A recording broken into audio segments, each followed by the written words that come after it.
Bonjour à tous et bienvenue pour cette nouvelle édition du Club Trajectoire Durable, organisée en partenariat bien sûr avec Mobiliance et le Journal de l'Automobile. Pour ce nouveau rendez-vous, nous avons décidé de nous pencher plus particulièrement sur toutes les nouvelles formes de mobilité. Vous savez, l'autopartage, le covoiturage, les trottinettes et bien sûr les vélos. Toutes ces nouvelles manières de se déplacer qui entrent petit à petit dans le quotidien des Français.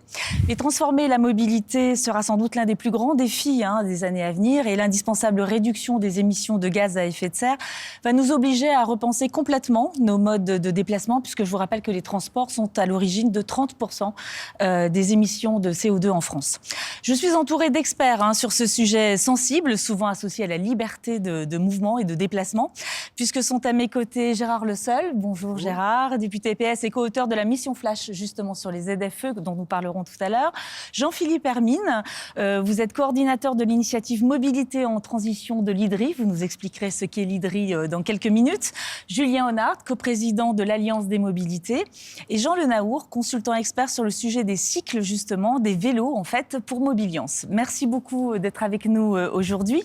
Merci aussi de nous accompagner sur un sujet crucial, dans un contexte social et politique, justement, pour le moins crispé, que ce soit la crise de l'énergie, l'inflation et bien sûr la mise en place de ces ZFEM dont nous parlerons très prochainement. Et je ne parle même pas de la crise sur les retraites, mais ce n'est pas le sujet du jour. Avant de vous donner la parole, juste quelques chiffres qui permettent justement de poser le débat.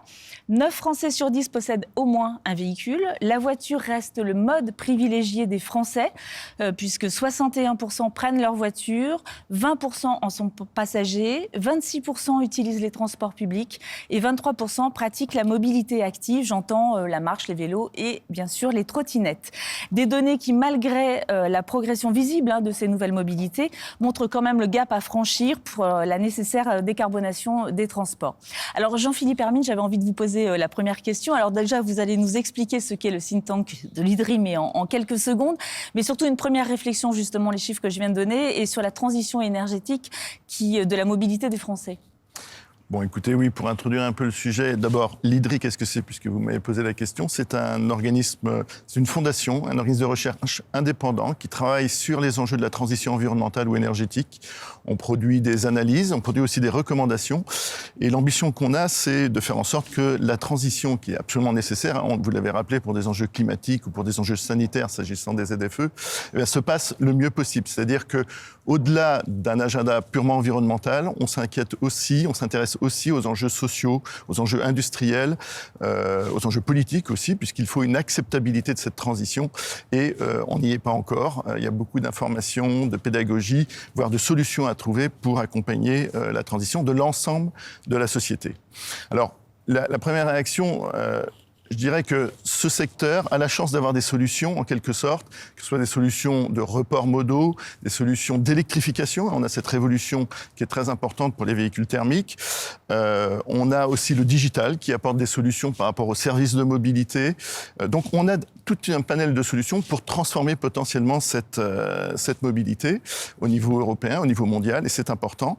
D'un autre côté, je dirais qu'on a aussi un cadre réglementaire qui commence à s'affirmer, qui commence à être balisé avec, au niveau européen, tout un calendrier pour réduire les émissions de CO2 jusqu'à la fin des véhicules thermiques, par exemple. Au niveau français, on a la loi LOM qui a posé un certain nombre d'objectifs et de moyens. On a les ZFE, qui sont un moyen aussi réglementaire qui permet d'attaquer le problème sanitaire, le problème des polluants et de la qualité de l'air. Donc on a un cadre réglementaire qui est relativement balisé. Mais c'est pas ça qui va faire que ça se réalise. Il va falloir toute une instrumentation politique, fiscale, etc., un accompagnement pour que ça se réalise, pour que les gens fassent du report modal, pour que les gens adoptent le véhicule électrique. On en est où? Vous avez donné quelques chiffres. Effectivement, on a réussi avec pas mal de succès à amorcer cette transition. On a mis des gens sur des vélos en grande quantité dans la période Covid. On a réussi à faire acheter à peu près 10-12% de véhicules électriques à ceux qui achètent des véhicules neufs. Donc je dirais qu'on a amorcé une transition, mais cette amorce de la transition s'est fait finalement sur les populations les plus agiles et les plus solvables. On les a aidés en plus avec des bonus, etc. Et donc c'était logique et normale d'avoir des instruments, je dirais, d'accompagnement ou d'incitation pour cela. On a fait quelques investissements qui étaient clés. Maintenant, la question, c'est d'embarquer toute la société et les plus fragiles, les plus précaires, qui vont être exposés via le système réglementaire, notamment des ZFE, à des restrictions de circulation.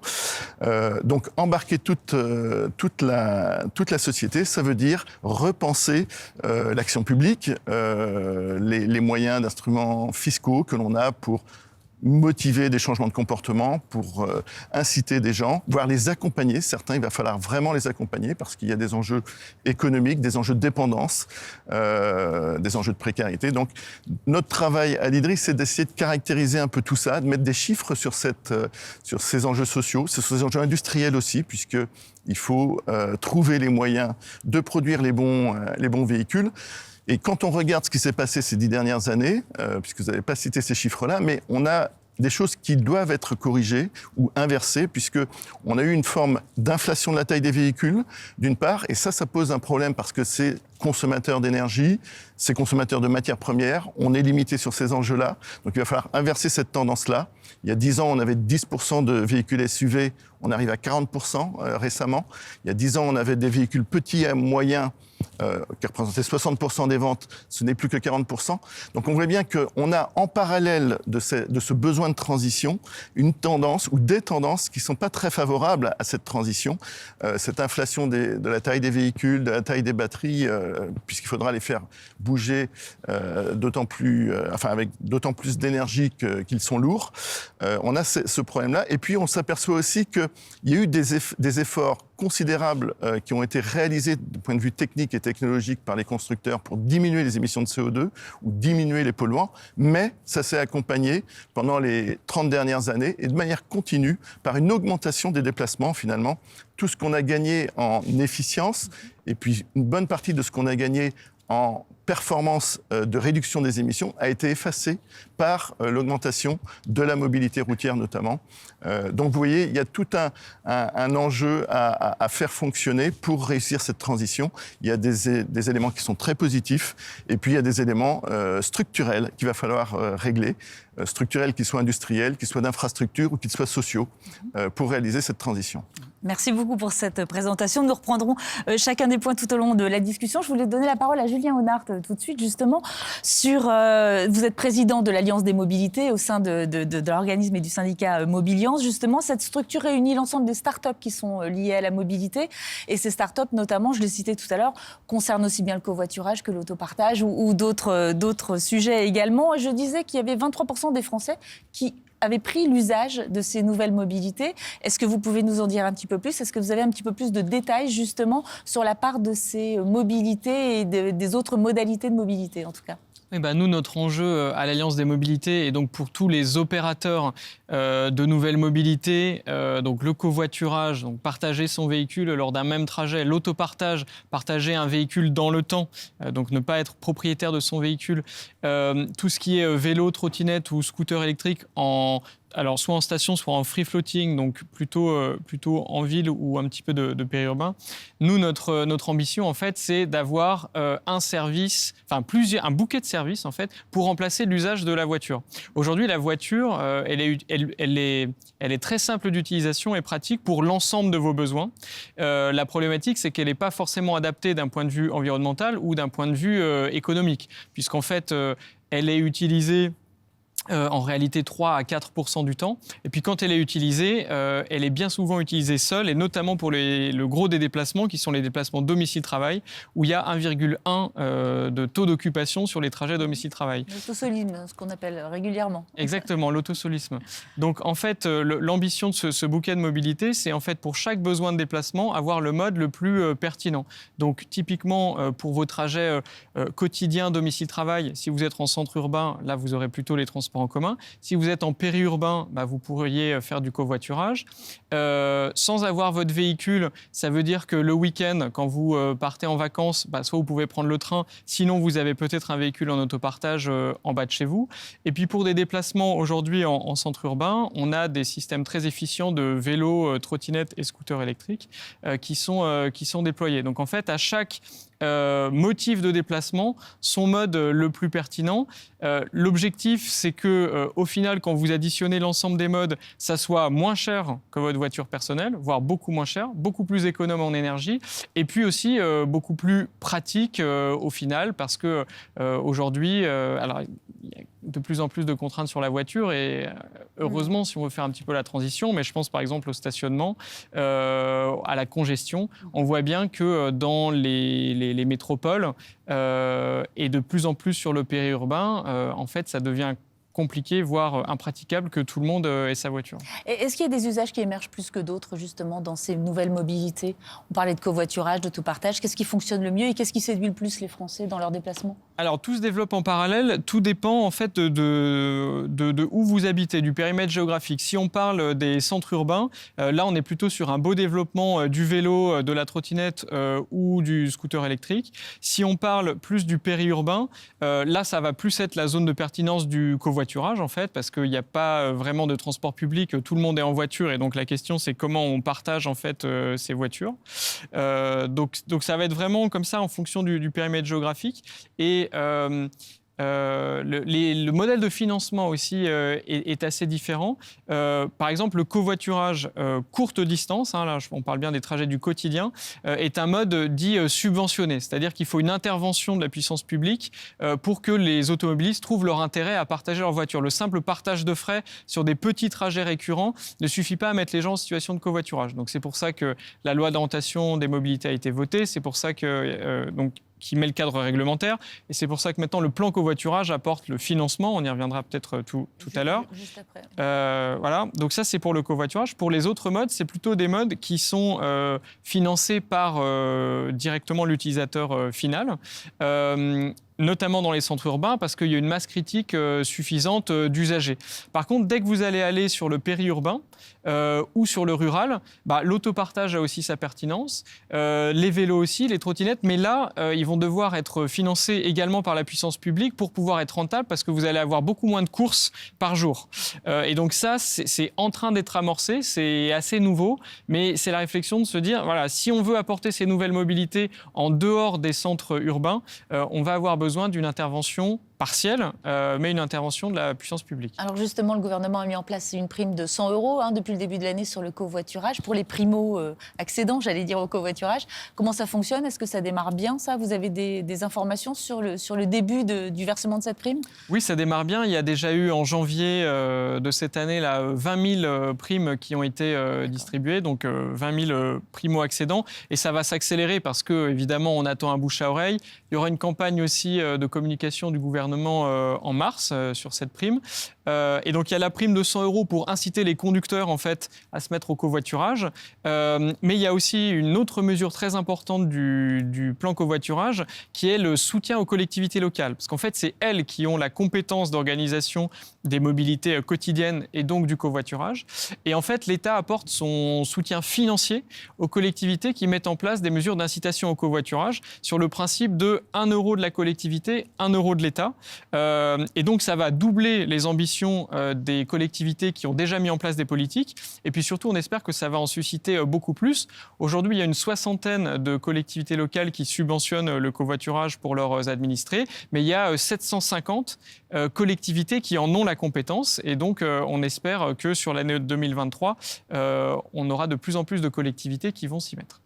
Alors, on va faire juste une petite parenthèse sur le vélo, enfin une grosse parenthèse même sur le vélo, qui est l'une des nouvelles formes de mobilité et qui, on voit bien, il y a beaucoup d'engouement, en tout cas dans les centres urbains pour les Français. Le gouvernement a adopté en 2020 un plan vélo. On est 3 ans plus tard aujourd'hui. Quelles ont été les actions qui ont été mises en place et comment évolue le marché, donc les ventes de vélos aujourd'hui? On va dire un premier élément de contexte. On a quand même eu une crise sanitaire qui a eu un impact très fort 2020, 2021, donc avec des effets qui ont été mesurés, mais des effets à voir sur le moyen terme de la durée de ces effets. Donc ça, c'est le premier sujet. Alors évidemment, l'inflation a aussi un effet sur la consommation et l'usage en matière de vélo.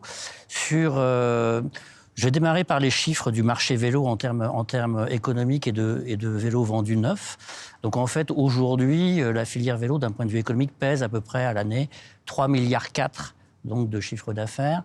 On a à peu près une valeur de 2,2 milliards donc de vélos neufs vendus, et 1,2 milliard de pièces, accessoires et services après-vente. Ce chiffre augmente régulièrement depuis plusieurs années. Sur la partie vente de vélos neufs, on tangente les 3 millions de vélos vendus annuellement. On est aux alentours de 2,8 millions. Et c'est assez constant, en fait, depuis 10 ans. Par contre, à l'intérieur de ce parc, on trouve des nouveaux produits, notamment donc les vélos assistance électrique, on en parlait, qui représentent quand même 1 vélo sur 4 aujourd'hui vendus. Et donc, on progresse de manière exponentielle. Si on fait l'écart entre 2021 et 2020, c'est plus 28%. Donc, c'est colossal. Dans la famille des vélos assistance électrique, on va retrouver, mais on en reparlera plus tard, des vélos cargo, différentes familles. Donc, on a plutôt une réorientation donc, dans ces parts de vélos et dans ce parc de vélos, avec évidemment une différence d'utilisation, mais on en parlait les uns et les autres, on va y revenir. C'est évidemment le secteur urbain qui tire en fait le marché très fortement, et notamment sur la partie vélo assistance électrique. Donc, on a sur la vente de vélos pour le périurbain et le rural, qui est plutôt en stagnation, on a quand même une poussée sur l'activité du tourisme, en sachant néanmoins que cette activité du tourisme, elle concerne quand même beaucoup le secteur de la location. Voilà. Donc, on voit apparaître des modes d'usage et de consommation, comme le leasing, voilà, qui apparaît sur le domaine du vélo. Sur les différents plans vélo, il y a quand même une difficulté, c'est à pouvoir mener, je dirais, des chantiers énormes sur les infrastructures.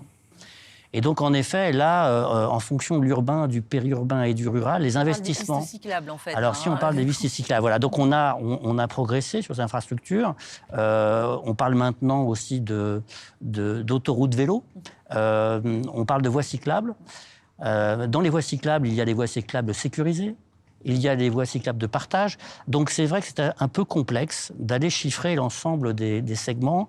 Mais ce que l'on sait aujourd'hui, c'est qu'on a encore beaucoup de travail sur le périurbain et aussi sur le rural. Le vélo en urbain, évidemment, est facilité par la distance. Il est facilité aussi par les politiques publiques qui sont menées actuellement et les aides et les subventions qui sont apportées en diverses matières. Et on va en venir aujourd'hui à réfléchir pour prendre les bons axes, pour être les plus efficients, les efficaces possibles, en termes à la fois d'investissement, d'accompagnement de l'ensemble des populations, ça c'est extrêmement important. Donc on en est à une certaine progression, un engouement, une volonté, mais les difficultés ne sont pas complètement aplanies. Il va falloir faire des choix, justement, sur ces investissements en matière d'infrastructure, surtout. Oui, justement, et ça pose une question sociétale aussi, qui est le partage de la route, le partage de la voie entre tous les usagers, qui sont parfois un petit peu sportifs. Hein. Sur Paris, en tout cas, on voit quelques exemples de friction qui peut exister entre les différents usagers.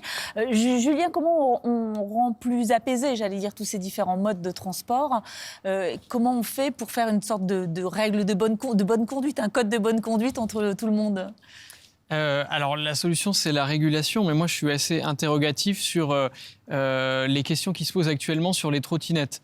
Je me pose 3 questions principales. Vous pouvez peut-être rappeler le débat sur les trottinettes, notamment dans la ville de Paris. Alors, principalement à Paris, d'ailleurs, avec une votation qui sera organisée pour savoir si les trottinettes partagées ont le droit de rester à Paris ou pas. Première problématique que je me pose, c'est l'espace public. C'est-à-dire... comment peut-on à la fois vouloir donner toute sa place aux piétons et première décision qu'on prend, c'est de supprimer le véhicule qui prend en fait le moins de place dans l'espace public, c'est-à-dire la trottinette. J'ai une deuxième interrogation qui concerne la décarbonation. Comment peut-on vouloir décarboner les transports et inciter les gens à acheter leur propre trottinette plutôt que d'utiliser une trottinette partagée qui va faire plusieurs courses par jour? Et enfin, une troisième question qui concerne la sécurité. Comment veut-on améliorer la sécurité en incitant les gens à acheter des trottinettes dont on connaît qu'il y a plein de modèles qui sont non bridés, qui parcourent les voies cyclables à 50 km/h, alors qu'on dispose de services de trottinettes électriques qui sont capables de brider la vitesse en fonction des rues, 20 km/h de manière générale, et je crois 5 ou 10 km/h dans certaines rues plus passantes. Donc moi, je me pose la question de cette cohérence. C'est clair que la réponse, elle n'est pas pour moi dans l'interdiction, mais elle est dans la régulation, comme le fait très bien, par exemple, la ville de Lyon, qui a mis en place un nouvel appel à projet avec tout un tas de régulations supplémentaires auxquelles sont capables de répondre aujourd'hui les opérateurs. Mais l'interdiction, pour moi, va aller complètement à l'encontre de l'objectif qui est visé. D'accord, bon, on verra bien ce que ça donnera effectivement sur ce sujet. En parlant régulation et puis interdiction, juste on va parler bien sûr des ZFM qui vont alimenter le débat dans les mois à venir, donc, au fur et à mesure que les vignettes critères seront interdites dans l'entrée de ces agglomérations. Juste pour rappeler, la loi LOM puis la loi climat et résilience ont instauré la mise en place de ces zones à faible émission pour les agglomérations de plus de 150 000 habitants d'ici 2024. Il ne s'agit pas uniquement de baisser les émissions de gaz à effet de serre, comme on l'a vu notamment avec la réglementation européenne, mais bien sûr de diminuer les émissions polluantes, comme le dioxyde d'azote, et puis aussi les particules fines, bien sûr. Alors, Gérard Le Seul, vous êtes député PS et notamment vous avez été co-auteur d'une mission flash, justement sur l'instauration de ces ZFE. Et vous avez mis en lumière, au sein de votre rapport, que vous allez pouvoir nous détailler dans quelques secondes, les enjeux d'acceptabilité justement de ces interdictions d'entrée dans ces agglomérations et de justice sociale au sein de ces zones. Près de la moitié en fait, des Français aujourd'hui, selon un sondage qui a été réalisé par Roule notamment, connaissent l'existence de ces zones, ce qui veut dire que la moitié ne le connaissent pas en fait, tout simplement. Est-ce que c'est pas le meilleur moyen de les rendre inacceptables, justement, ce manque d'information auprès des Français ? Écoutez, oui, très clairement, vous avez raison. C'est le premier objectif de la loi, devrait être de se faire connaître. Et donc la loi, vous l'avez rappelé, a été renforcée par la loi climat-résilience de juillet 2021. Et depuis, finalement, le gouvernement n'a pas fait le service après loi. C'est-à-dire la pédagogie, la communication, pour expliquer très clairement à l'ensemble des Français, puisqu'on a pratiquement 60% de gens qui habitent dans ces agglomérations qui sont concernés directement, voire indirectement. Ma circonscription, qui se situe entre Rouen et Le Havre, est finalement assez peu touchée directement par la métropole rouennaise qui doit mettre en place la ZFE, et la métropole du Havre qui le sera, mais une grande partie de la population, bien évidemment, pour ses mobilités individuelles ou collectives ou familiales, ont besoin de se déplacer, d'aller dans la ZFE. Donc finalement, la France entière sera peu ou prou concernée par la ZFE. Et donc il appartient au gouvernement, c'est la première chose avec mon collègue Bruno Millienne que nous avons pointé, c'est l'État doit reprendre la main sur la communication sur les ZFE. Pourquoi ?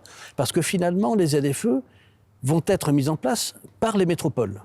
Mais il ne faut pas que la population ait le sentiment que c'est la métropole qui fait librement la mise en place de cette ZFE. C'est une mise en place très encadrée par la loi. Et si les métropoles ne respectent pas la mise en place des ZFE, elles peuvent être sanctionnées notamment par les autorités préfectorales. Donc il faut qu'il y ait une vraie prise en main, si je puis dire, de la communication au niveau national par le gouvernement. C'est la première grande recommandation que nous avons faite avec mon collègue Bruno Millienne auprès du gouvernement. Et puis, très concrètement, ça peut aussi se concrétiser par la mise en place d'un site sur lequel nous pourrions trouver toutes les informations relatives aux ZFE dans son territoire, mais aussi dans d'autres territoires, parce qu'on peut être amené, et vous l'avez fort bien expliqué tout à l'heure, on peut être amené à se déplacer pour les vacances, pour aller voir qui sa grand-mère, qui sa belle-sœur, et donc on peut être amené à traverser 1, 2 ou 3 ZFE.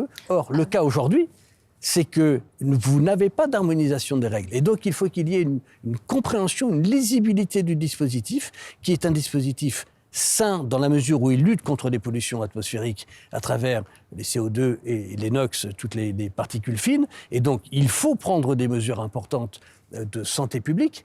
Et donc, je ne suis pas opposé, bien évidemment, à ce qu'il y ait des réductions de ces émissions, mais encore faut-il que ce soit lisible, compréhensible pour tous les Français et en tout point du territoire. Nous ne pouvons pas considérer que, finalement, la campagne n'est pas concernée directement dans son quotidien et donc on ne va pas l'informer. Il faut qu'il y ait une vraie communication. C'est le premier axe des recommandations, des 20 recommandations que nous avons pu faire au gouvernement. Sachant que, petite parenthèse, en fait, chaque métropole pourra décider du rythme auquel il va interdire certains véhicules ou non. En fait, la difficulté, elle est là aussi, c'est que la règle, elle n'est pas nationale, mais elle sera bien en fonction de chacune des métropoles. Alors oui, mais ce n'est pas une liberté totale, c'est une liberté qui est encadrée par les émissions. Plus vous réduisez les émissions, plus effectivement vous retrouvez une certaine marge de manœuvre. Mais si vous ne faites rien, et s'il y a par ailleurs d'autres émissions que les seules émissions de la mobilité individuelle, je pense notamment à l'industrie, je pense aussi aux zones portuaires, maritimes ou fluviales, si vous ne réduisez pas l'ensemble de ces émissions,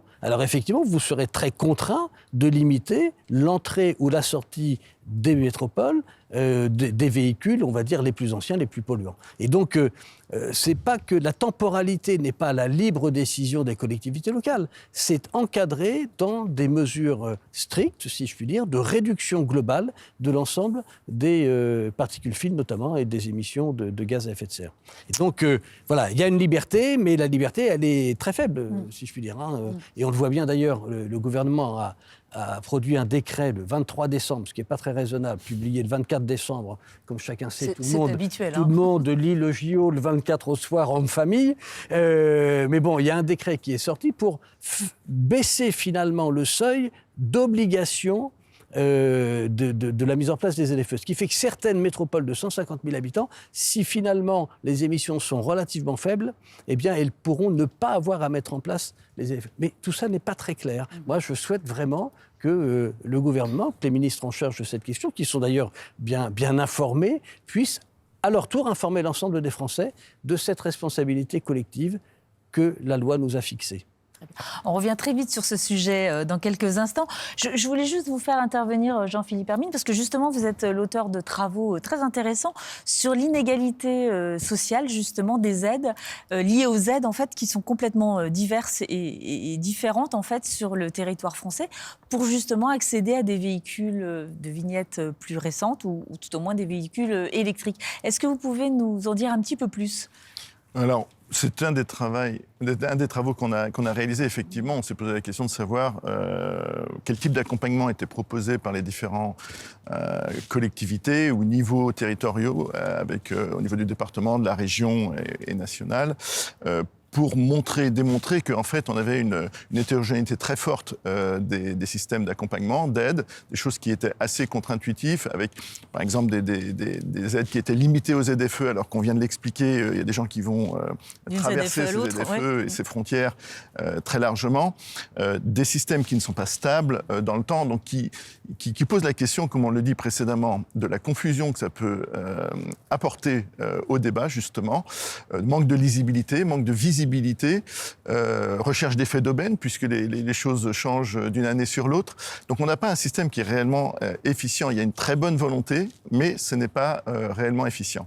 Et puis, il ne faut pas oublier qu'il n'y a pas que ce système d'aide pour accompagner les populations qui vont avoir besoin d'accompagnement, pour changer de mode ou pour changer de véhicule vers des véhicules moins polluants qui seront autorisés à circuler. Il y a d'autres types d'outillage, en quelque sorte. Il y a 22 systèmes fiscaux qui créent des recettes fiscales autour de la mobilité et de dépenses fiscales qui procurent des incitations aux évolutions de comportement et aux évolutions d'achat. Mais les gens ne les connaissent pas réellement, ne savent pas faire le calcul individuellement. On a donc pléthore de systèmes qui n'aident pas finalement à atteindre le but recherché, c'est-à-dire engager les gens en connaissance de cause vers des solutions qui vont leur correspondre, puisque vous avez raison, elles sont extrêmement variées selon les personnes, selon la géographie, selon les moyens. Le liste social, ça va être une solution pour les plus précaires, d'autres n'ont aucun problème de ce côté-là. Les professionnels ont des problèmes très particuliers. Donc je pense que ce qu'il faut reconnaître, c'est que on doit apprendre en marchant. Tout ce qu'on est en train de faire n'est pas si évident, on l'a dit. Les enjeux sont très importants. Et il faut éviter les deux travers dont on vient de parler, finalement. Un travers qui est celui d'être trop darwinien, en quelque sorte, en laissant tous les modes en compétition les uns avec les autres, et puis on regarde in fine ce qui se passe et on découvre des effets rebonds sécuritaires pour les trottinettes ou autres qu'il faut corriger après. Donc il faut bien prendre acte de ce qui se passe, mesurer, quantifier, analyser, pour réintervenir ensuite. Même chose pour les ZFE. L'autre travers, c'est effectivement de décider d'un cadre réglementaire, d'une restriction de circulation, d'une interdiction, et de ne pas avoir tout l'accompagnement derrière, parce qu'il nécessite un outillage collectif de l'harmonisation, vous l'avez dit, mais aussi des outils qui manquent aujourd'hui pour les systèmes de police, de contrôle, ou pour organiser tout le système dérogatoire. Parce que, disons-le quand même, ce n'est pas, il ne faut pas caricaturer cette histoire des ZFE, comme on le voit souvent. Ce n'est pas de l'interdiction pure et simple de rouler qui s'appliquerait à tout le monde de manière unilatérale et abrupte. Il y a aussi, dans l'arsenal du possible, tout un système dérogatoire qui est à la main des collectivités. Donc la dérogation, ça veut dire autoriser certains types de véhicules parce qu'ils sont faibles rouleurs, autoriser à certaines heures de la journée ou le week-end.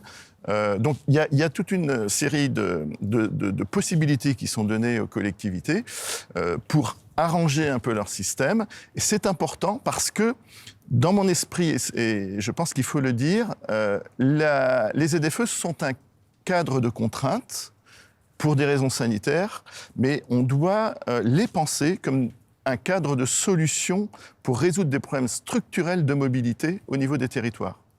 Et pas juste comme un enjeu de contraintes réglementaires, sanitaires, qui sont très restrictives. Et ça veut dire qu'il faut analyser l'ensemble des solutions possibles, l'ensemble des situations sociales, professionnelles, des conséquences qui sont propres à chaque territoire pour apporter tout un arsenal de solutions dérogatoires, d'accompagnement. Donc on en est au tout début. Une fois qu'on a dit qu'on mettait en place ces ZFE, eh bien, il faut mettre de l'intelligence, il faut mettre de la concertation, il faut mettre de l'homogénéisation dedans. On en est finalement au tout début de ce processus, en partie grâce à la mission Flash, qui a conduit à une reprise en main, en quelque sorte, ou une acceptation d'une forme de responsabilité au niveau national qui se met en place avec des instances qui sont apparues très récemment.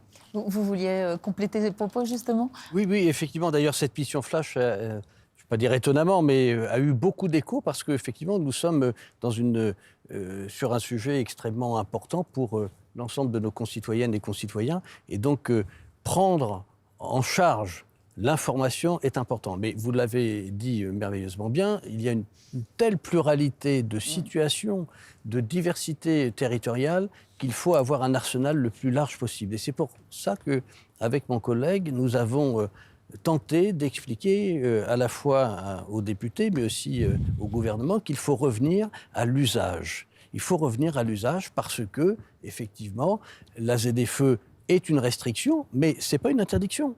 Et donc, je ne suis pas tellement pour les régimes dérogatoires, parce que c'est compliqué à mettre en place. Mais l'idée est bien là, c'est de dire, quel que soit votre véhicule, vous pouvez rentrer, bien sûr, ou sortir, bien sûr, occasionnellement de la ZFE. C'est ça qu'il faut dire. Et ce n'est pas dire que c'est interdit. Il faut autoriser. La question, c'est combien d'autorisations ? Nous avons fait plusieurs propositions. On pourrait imaginer qu'il y ait globalement une quarantaine d'autorisations de sortie ou d'entrée d'une ZFE. Avec quelques exemples par an. Comment ? Vous pouvez nous donner quelques exemples ? Globalement, je n'ai pas à savoir si M. Dupont veut rentrer dans la ZFE pour aller à un rendez-vous au CHU ou chez un spécialiste, ou s'il veut aller tout simplement voir sa belle-mère ou dîner, faire son dîner de copains qu'il fait une fois par an. Il faut simplement accepter qu'on revienne à l'usage. On veut limiter, voire interdire des usages quotidiens si on peut trouver des moyens alternatifs. On en a évoqué tout à l'heure. Il faut aussi, bien évidemment, mettre beaucoup d'énergie sur des transports en commun. Mais pour le déplacement occasionnel, j'ai envie de dire, je n'ai pas à m'immiscer dans la vie des gens. Et donc, je n'ai pas à rentrer dans un régime dérogatoire, parce que là, on va être obligé d'avoir une dérogation qui pour aller chez le médecin, qui pour aller... Non, il vaut mieux avoir un régime général de liberté, si ce n'est la liberté, ce n'est pas tous les jours, à tous les moments, n'importe quand. Voilà. Donc, ça peut être, comme on l'a évoqué, des ouvertures le week-end, ça peut être une liberté totale le soir. Moi, je pense que ce qui est une bonne mesure, c'est de dire quand vous voulez, mais peu souvent. Voilà. Et donc, il faut rassurer l'ensemble de la population. Concrètement, dans la mise en place, comment ça peut se produire? Alors, aujourd'hui, comment se fait le contrôle? Il se fait sur la base du critère. Je considère, et je ne suis pas le seul en France, à considérer que ce critère, finalement, il est relativement obsolète et il ne sera pas efficient dans la mise en œuvre des contrôles. Parce qu'à un moment ou à un autre, on aura bien des contrôles pour savoir qui respecte ou pas la réglementation. Et donc, ce qui se dessine, et ce qui a été expliqué d'ailleurs par les pouvoirs publics, c'est qu'il y aurait l'utilisation du système LAPI, c'est-à-dire de lecture automatique des plaques d'immatriculation. À partir du moment où vous lisez la plaque d'immatriculation, vous revenez d'ailleurs à l'usage. Et donc au véhicule, c'est plus le propriétaire, c'est le véhicule qu'on identifie. Et donc si on identifie clairement le véhicule, on sait son âge, on sait son poids, on sait son contrôle technique, on sait tout sur le véhicule. Et on sait aussi si c'est la première fois qu'il passe ou si c'est la 20e fois dans la journée. Et donc à partir du moment où, me semble-t-il, la seule mesure de contrôle possible soit ce système LAPI, on doit pouvoir autoriser facilement les 40 premiers passages du véhicule ou les 40 premières sorties. Parce qu'on oublie aussi que dans certaines métropoles, pas à Paris, mais souvent en province, dans les métropoles de 150 000 habitants, vous avez des gens qui habitent en centre-ville, qui ne se servent qu'une fois de temps en temps de leur véhicule pour sortir, et le reste du temps, ils se promènent à pied, ils prennent le vélo, ils prennent l'autobus, quand il y a un métro ou un tram, ils le prennent. Et donc, il faut aussi autoriser ces personnes à sortir une fois de temps en temps. Je veux dire, on est aussi pour protéger la planète, protéger l'environnement. On n'est pas là pour surconsommer de l'énergie d'une part, mais aussi des matériaux pour produire les véhicules. Et donc, un véhicule ancien qui circule qu'une fois de temps en temps, ma foi, il est respectueux de l'environnement. Et donc, voilà, l'usage, et on revient au véhicule. Il y a aujourd'hui des incompréhensions dans la mise en œuvre des restrictions, parce que, on le sait bien, il y a quelques véhicules, des SUV un peu lourds, avec un empattement très large, qui ont un critère 1, qui coûtent très cher, qui ont un critère 1, alors que vous avez des petites voitures qui consomment pas beaucoup et qui sont critère 3 ou critère 4. Donc ça, c'est pas acceptable pour les Françaises et les Français. On ne peut pas comprendre qu'un gros véhicule soit finalement moins émetteur de particules fines, surtout quand il consomme encore 11 litres au 100 km. Donc il faut reprendre un peu de mesure, un peu d'agilité et un peu de tempérance dans la mise en œuvre de ces ZFE. Ce qui veut dire également que c'est la redéfinition de ces vignettes critères qui est en question en fait et que vous posez directement sur la table. C'est-à-dire que là aujourd'hui, je crois que le ministre des Transports a notamment évoqué la possibilité de modifier ces vignettes critères, mais uniquement après l'arrivée et le vote en tout cas de la future norme Euro 7 pour l'homologation des véhicules neufs. Vers quoi vous pencheriez, vous, sur cette nouvelle définition des vignettes critères ? Écoutez, moi je suis un grand démocrate, donc je porterai plutôt la volonté de mettre tout à plat sur ces critères. Je pense, je vous l'ai dit, que le système des critères actuels est obsolète. Nous avons Euro 7 qui va arriver, mais je pense qu'il faut qu'on envisage très clairement dans un grand dialogue ce que l'on fait, quelles vont être les nouvelles normes, comment va-t-on les contrôler ? Parce que jusqu'à présent, là, le principe du contrôle est acté, bien évidemment, dans la loi. Si on fait une loi qui n'est pas appliquée, ça n'a pas de sens. Donc il faut bien contrôler la loi. Mais personne ne s'est vraiment préoccupé de concrètement comment ce contrôle allait être fait. Et donc je pense qu'il conviendrait, il y a des instances qui se mettent en place, d'ailleurs avec la participation active du ministre et du gouvernement, mais il faudrait d'ailleurs que les parlementaires en soient membres, hein, ça pourrait être utile, puisque c'est aussi le Parlement qui finalement reprend un peu la main sur ce dialogue-là, mais il faut qu'il y ait une mise à plat des critères, des normes et des mécanismes de contrôle de ces normes. Pour ma part, les critères de 1 à 5, c'est mort. D'accord, donc on pourrait imaginer des vignettes critères qui prennent en compte justement l'entretien du véhicule. Oui, mais finalement, si on fait un contrôle LAPI, quelle est l'utilité d'avoir une vignette à poser sur son pare-brise ? Aucun intérêt. Donc c'est bien, il faut revenir à l'usage individuel et il faut revenir au véhicule. Et puis, on n'a pas encore évoqué, mais il y a toute la question aussi des véhicules professionnels. Si, on va en parler. Parce que la mobilité, c'est une mobilité bien sûr individuelle. Nous sommes tous attachés à notre liberté, mais beaucoup de gens ont aussi besoin de travailler avec leur véhicule. Alors, on va en parler, mais juste avant, je voudrais qu'on refasse un petit point parce que toutes ces ZFE nécessitent une organisation justement dans l'intermodalité justement des transports. Ce qui veut dire aussi à l'entrée des ZFE peut-être la mise en place de parking relais dont on n'entend pas beaucoup parler actuellement, alors que cette arrivée des ZFE se précise rapidement. Comment on fait, Julien Honart, justement pour avoir un petit peu plus de parking relais, de facilité dans l'intermodalité dans les transports, qu'on puisse aller jusqu'avec sa voiture à l'entrée d'une ZFE, prendre un vélo, une trottinette, du covoiturage ou les transports publics tout simplement en fait. Comment ça se passe ? Je suis très heureux qu'on parle enfin des ZFE en pratique, parce qu'avec l'Alliance des mobilités, ça fait plusieurs mois qu'on alerte sur le fait que la seule mesure d'accompagnement qu'on avait dans le débat public aujourd'hui sur les ZFE, c'était transformer les véhicules thermiques en véhicules électriques. On voit bien qu'on ne peut pas en acheter pour l'ensemble de la population et que donc il faut s'intéresser précisément aux usages, de savoir comment les gens viennent dans ces ZFE et qu'est-ce qu'on peut leur proposer. Et alors là, on en est au début malheureusement de la réflexion, hein, c'est-à-dire que tout le monde est au pied du mur. C'est-à-dire qu'aujourd'hui, sur les limites de la ZFE, moi, je vois des panneaux disant j'ai pas le droit d'aller plus loin, mais ok, j'ai pas le droit, mais où je gare ma voiture ? Est-ce que j'ai des vélos ou du transport public pour poursuivre ?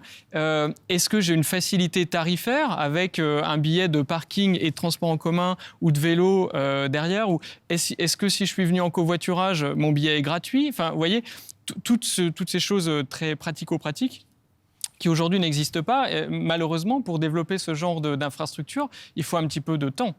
Et donc, on a déjà pris pas mal de retard, mais il est grand temps maintenant d'imaginer les infrastructures et la fluidité entre les modes avant de planter les panneaux dans le béton et de mettre des frontières en dur. Est-ce qu'on peut imaginer aussi quelque chose de beaucoup plus simple que 12 passes différents pour les transports, pour le vélo, pour l'autopartage, etc. Est-ce qu'enfin on pourrait imaginer quelque chose qui soit payé par une carte bancaire que tous les Français ont dans leur poche ou presque et qu'on puisse simplement se déplacer en fait ?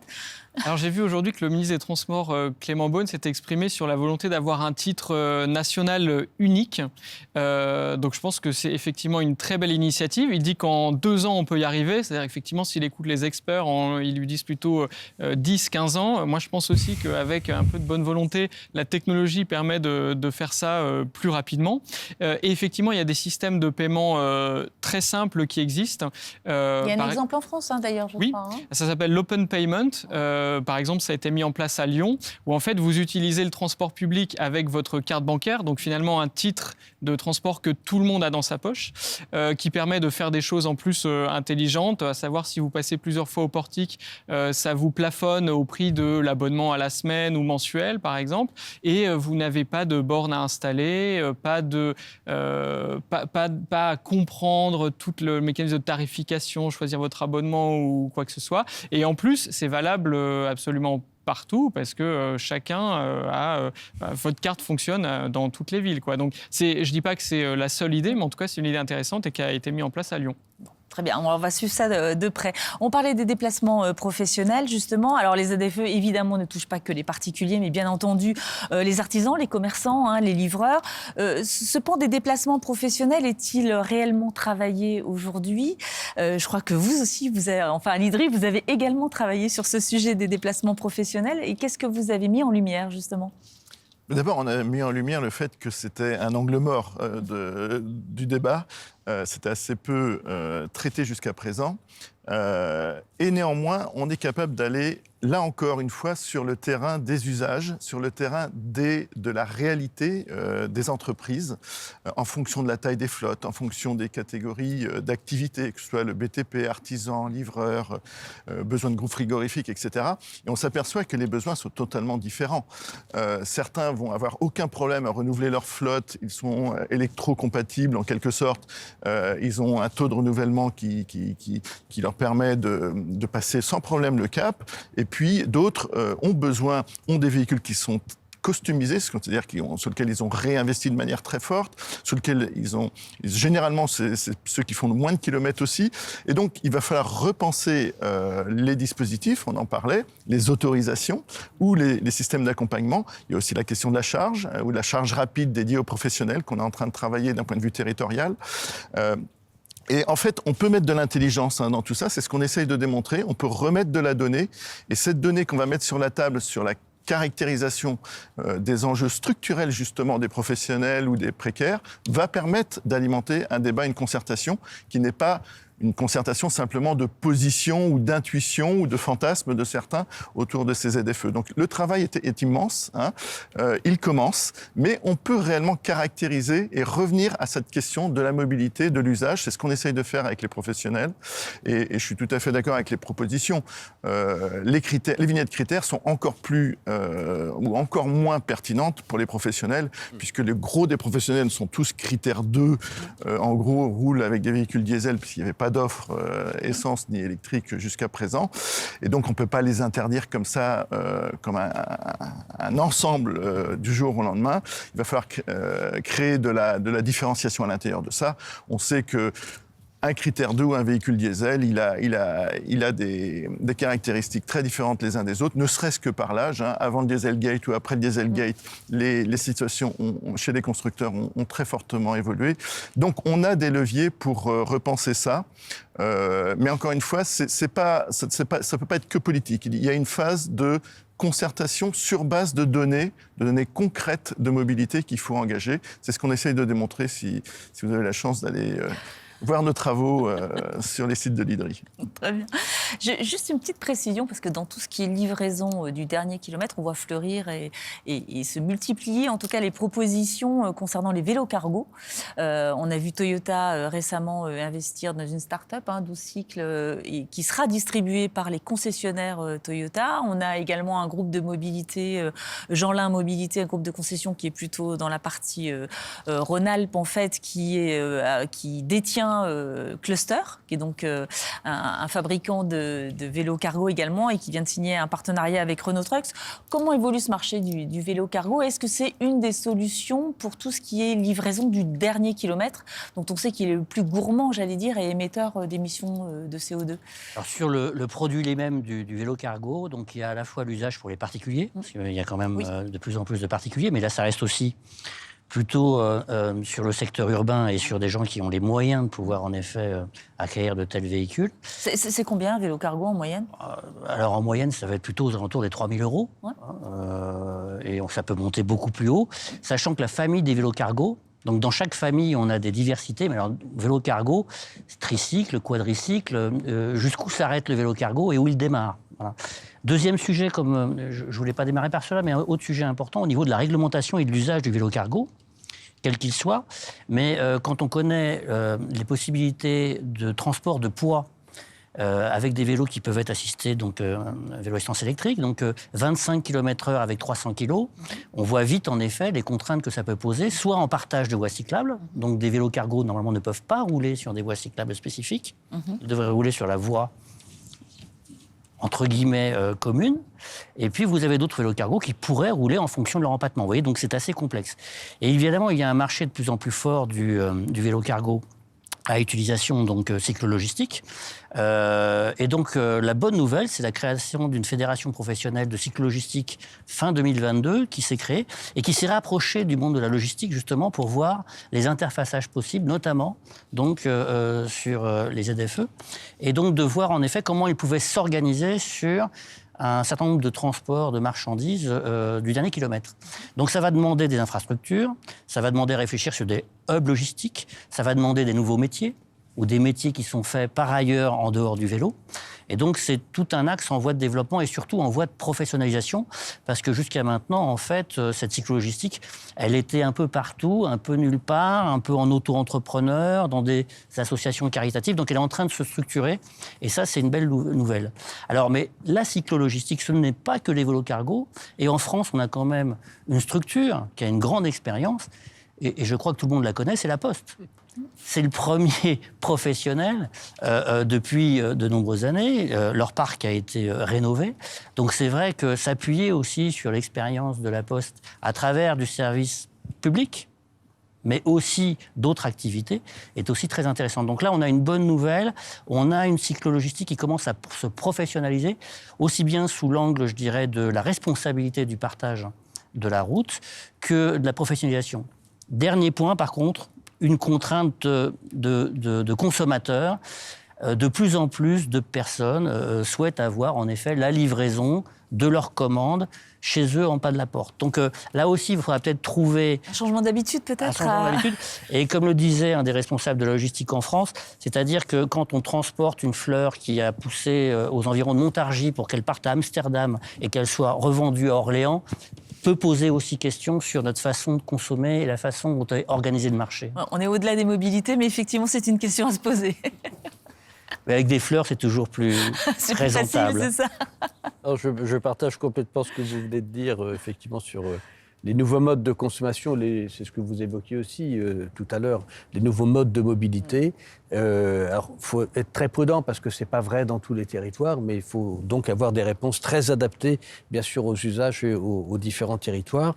Vous évoquiez tout à l'heure la volonté politique. Il faut qu'il y ait une volonté politique, mais il faut aussi qu'il y ait une réalité, j'allais dire, technique et industrielle. On le voit bien, notamment quand on parle des véhicules professionnels, que la valeur du véhicule, c'est son aménagement intérieur. C'est pas tant sa motorisation. Et donc, il faut trouver, bien sûr, la filière notamment de rétrofitage qui va permettre de garder le véhicule, mais en changeant un peu la motorisation. Et donc, il faut être aussi très prudent sur la volonté politique lorsqu'il n'y a pas les accompagnements, on va dire, techniques ou industriels suffisants. On le sait bien avec les bornes électriques, notamment sur l'ensemble du territoire, nous n'en avons pas assez. Et donc, à la fois, on n'a pas assez de véhicules électriques, mais de toute façon, on n'a pas assez de bornes pour le moment. Donc, il faut avancer, mais en même temps avec agilité et tempérance. Alors, on a parlé des déplacements professionnels, donc on parlait essentiellement de tout ce qui était véhicules utilitaires, livraison, etc. Mais dans les déplacements professionnels réside aussi une partie du marché du véhicule neuf français, qui sont tout simplement les véhicules de fonction, donc les véhicules achetés par les sociétés, par les loueurs de longue durée, peu importe. Donc on voit que les trajets domicile-travail, y compris lorsqu'ils sont très courts, moins de 5 km, en fait, s'effectuent à 70% en voiture en France, avec une grande disparité de modalités, voiture de fonction, indemnité kilométrique. Enfin, il existe plusieurs variétés justement dans tous ces déplacements professionnels, mais à partir de voitures particulières. Et la loi LOM avait instauré justement un forfait mobilité durable. Dans le package qui était proposé par les entreprises à leurs salariés. Mais en fait, visiblement, les entreprises ne sont pas très séduites par ce forfait mobilité durable et gardent essentiellement les voitures de fonction en fait, comme avantage déterminé pour les salariés. Est-ce que ce n'est pas le moment justement opportun pour essayer de refondre complètement ce forfait mobilité et pourquoi pas faire travailler sur un budget de mobilité unique qui prendrait en compte aussi bien les transports en commun que le vélo, enfin toutes les modalités dont on vient de parler, le covoiturage, l'autopartage également, ou le deux roues, ou tout simplement motorisé ou pas. En fait, est-ce que c'est pas le moment justement d'essayer de refondre tout ce système qui existe et qui permettrait d'offrir un package aux salariés des entreprises qui soit plus efficient et qui les pousse vers d'autres mobilités? Très clairement, oui. Voilà. Bien. Mais Développons. Une fois qu'on a dit ça, il y a deux manières de faire. C'est-à-dire où on essaye de rebâtir une loi ou à travers un amendement qui pourrait être déposé, aller dans un projet de loi de finances, ou alors on passe par la voie réglementaire. Donc là-dessus, je pense qu'il faut que l'ensemble des acteurs puissent, là encore, se mettre autour de la table en disant oui, le forfait mobilité a du sens s'il est étendu à tous les modes et globalement à tous les usages possibles. Donc oui, franchement oui, mais ça ne se fera pas dans un coup en claquement de doigts. Non. Non. Il y a des travaux actuellement auprès du gouvernement sur le sujet? Écoutez, alors pour ma part, sur l'ensemble des mobilités des ZFE, je prépare une proposition de loi. Nous avons, avec mon collègue Milienne, porté 20 propositions, mais elles ne sont pas encore toutes entendues ni toutes mises en œuvre. Donc, à un moment donné, le véhicule de concrétisation, c'est au moins une proposition de loi, oui, pour avancer sur le sujet, parce qu'on le voit bien, il y a urgence, et si nous n'y prenons garde, nous allons surinquiéter et surpénaliser une bonne partie de nos concitoyens, et ce n'est jamais souhaitable. Julien, une réflexion justement sur ce budget unique pour la mobilité ? Oui, alors on porte très largement cette proposition, qui est une proposition de simplification. Parce qu'en effet, aujourd'hui, vous avez un dispositif pour le remboursement du transport en commun, un autre, le forfait mobilité durable pour le covoiturage, l'autopartage électrique uniquement, les modes free-floating, donc vélo, trottinette, etc.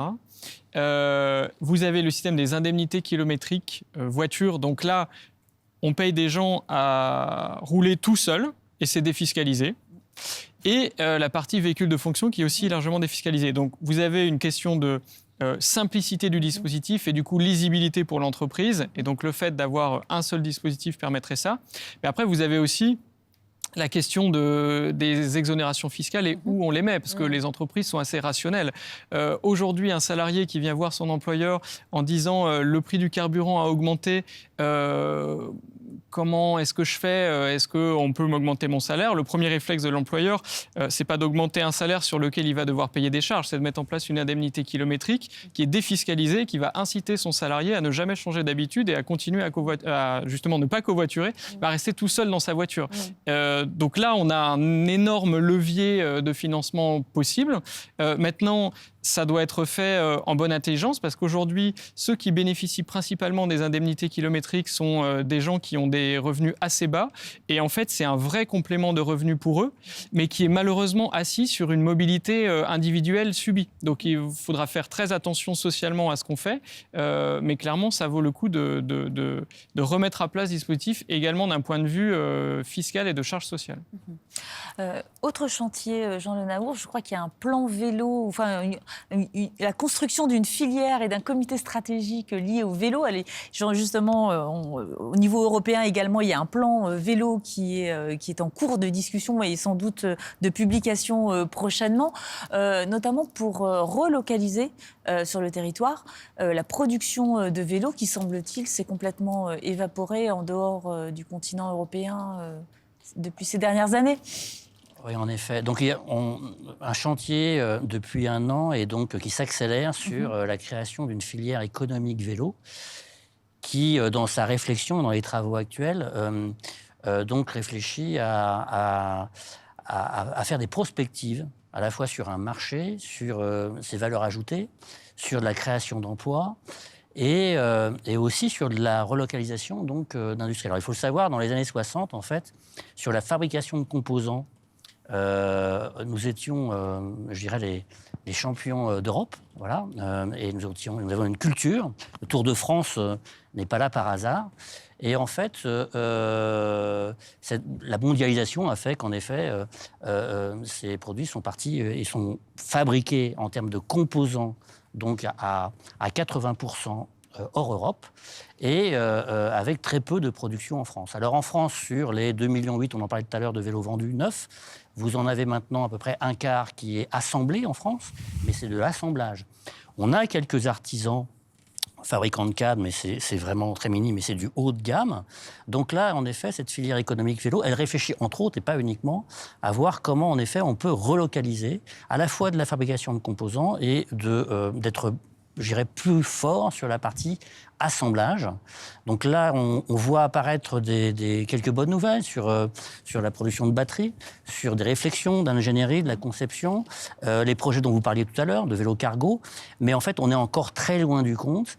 Et donc, il va falloir une vraie volonté politique pour remettre de la fabrication de composants sur le territoire. Aujourd'hui, on estime, mais le but de la filière, et je vais avoir à coordonner cette mission sur l'emploi, la formation et les compétences, c'est de compter donc tous les emplois à la fois directs, les emplois impactés, les emplois induits, mais ça représente peut-être entre 2000 et 3000 salariés en France aujourd'hui, ce qui est très très minime, sur la production à la fois de composants et de vélos. Donc on a cette dynamique de la filière économique qui va concerner aussi les infrastructures, Donc la mise en place d'infrastructures, on en parlait, les voies cyclables et autres choses, d'autres éléments. Et on a également toute la partie service, que ce soit en effet à réapprendre parfois à faire du vélo et se professionnaliser comme on l'est, je dirais, chez Mobilian, sur toute la partie maintenance, réparation, donner vie à une deuxième fois, une troisième fois, recycler, faire du rétrofit, beaucoup de sujets. Jean-Philippe Hermine, vous vouliez réagir? Non, mais j'approuve tout à fait. En fait, on part de contraintes dans notre discussion, on arrive à des opportunités industrielles, à des enjeux d'équité qui ne sont pas là autour des forfaits mobilité ou des avantages en nature ou des frais réels, des déductions, frais réels dans les impôts, qui sont non transformationnels, non équitables, etc. Et on s'aperçoit finalement, à partir de ces contraintes, de ce besoin de traiter l'enjeu de mobilité, climat et sanitaire, qu'on va mettre à plat un certain nombre de problèmes structurels, d'opportunités industrielles, et je trouve ça très bien. Bon. Alors, je vais utiliser ces mots de la fin qui sont très positifs en tout cas et qui demandent à ce qu'on se revoie dans quelques temps, je pense, pour faire un premier point d'étape de toutes ces transformations qui sont en cours actuellement. Merci à tous en tout cas pour la richesse de vos échanges, pour ces informations. Je vous propose de nous retrouver en juin prochain et nous parlerons cette fois au sein du club Trajectoire Durable Mobiliance, Journal de l'Automobile, d'énergie. Nous parlerons notamment d'énergie alternative. Merci beaucoup et à très vite. Au revoir.